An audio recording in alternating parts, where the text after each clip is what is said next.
Good evening everyone and welcome to the session number 3 from the chapter of nuclei. The topic is radioactivity and based on this topic I have written here 3 important points in order to understand what radioactivity is. So the first point is basically the definition of radioactivity and the definition of the radioactivity is that it is the phenomena of spontaneous emission of radiations by heavier nuclei such as those elements which have got an atomic number greater than 82. And some of the examples of the heavier nuclei are the uranium, thorium, radium, etc.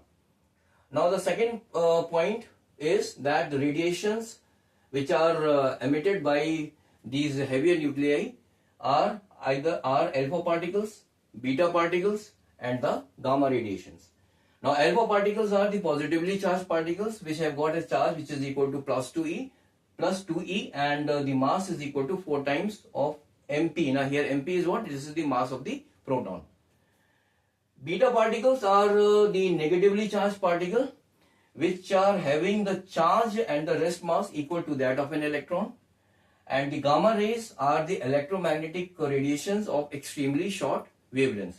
They travel with the speed of light and the gamma rays are not deflected either by the electrical field or the magnetic field. Now the last point here is that the ionizing power of the alpha particle is the maximum. The ionizing power of the gamma rays is minimum and the ionizing power of this beta particle is between that of the alpha particle and the gamma radiation. The next important point is the penetrating power.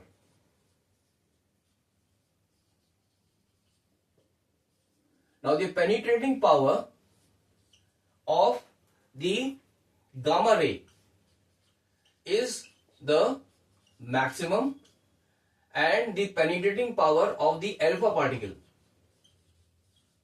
it is the minimum. The penetrating power of the gamma radiation is the maximum and the penetrating power of the alpha particle is the minimum, whereas the penetrating power of the beta particle is between the penetrating power of this gamma radiation and the alpha particle. So this is all I have for this session. In the next session I will be discussing about the laws of radioactivity. So till then, have a nice day. Bye.